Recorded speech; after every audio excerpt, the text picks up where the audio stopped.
বিরোধী দল হিসেবে সরকারকে জবাবদিহিতার মধ্যে রাখতে হবে। ছায়া মন্ত্রিসভা গঠন করতে চায় জামায়াত ও এনসিপি।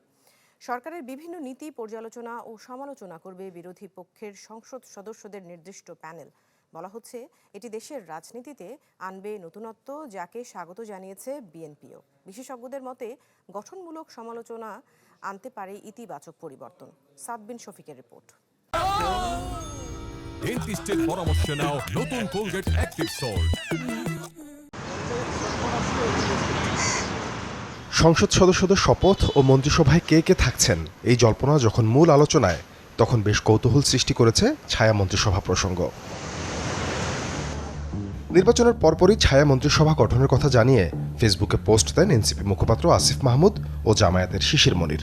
এ নিয়ে কথা বলেন বিএনপির সালাউদ্দিন আহমেদও। শ্যাডো ক্যাবিনেট বা ছায়া মন্ত্রিসভা বিষয়টি বাংলাদেশে নতুন হলেও পশ্চিমে এর চর্চা অনেক আগে থেকেই। মূলত ধারণাটি এসেছে যুক্তরাজ্যের ওয়েস্টমিনিস্টার সংসদীয় ব্যবস্থা থেকে, যাদের কাজ থাকে সরকারের বিভিন্ন নীতি বিশ্লেষণ, সমালোচনা ও পরামর্শ দেয়া। ছায়া মন্ত্রিসভা হলো আসলে একটা সরকারের মন্ত্রিসভার বিপরীতে বিরোধী দলগুলো থেকে একটা মন্ত্রিসভা, কিন্তু এটার আসলে সরকারি কোনো আলাদা রিকগনিশন বা অফিস নাই, কিন্তু তারা নিয়মিতভাবে ওই মিনিস্ট্রিটাকে অবজার্ভ করার কারণে তাদের পক্ষে সম্ভব হয় ওই মিনিস্ট্রি সম্পর্কে গঠনমূলক সমালোচনা করা। পরবর্তীতে যারা আবার ক্ষমতা আসতে চায় তাদের জন্য এটা সহজ হয়ে যায়, কারণ তারা দেখেছে সরকারের ভুল ত্রুটিগুলো এবং কি করলে সরকারকে ওভারকাম করা যায় বা সরকারি দলকে ওভারকাম করা যায়।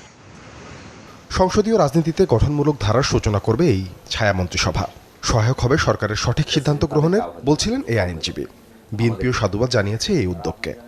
ফর এক্সাম্পল, যেমন ধরেন ফরেন মিনিস্ট্রির ডিসিশন কে করবে, যে ফরেন পলিসি সম্পর্কে জানে, যে বাংলাদেশের ইতিহাস জানে, যে ফরেন পলিসির একাডেমিক নলেজ আছে, সরকার যে পলিসি নিচ্ছে এটা কোথায় ত্রুটিপূর্ণ এটা বলতে পারবে আরেকজন এই স্ট্যান্ডার্ডের মানুষ।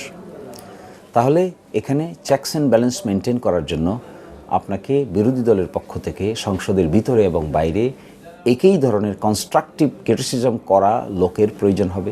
বিরোধী দল ছায়া সংসদ করার এই সংস্কৃতি উন্নত বিশ্বে আছে, যদি তা করে সেটাকে স্বাগতম জানাই।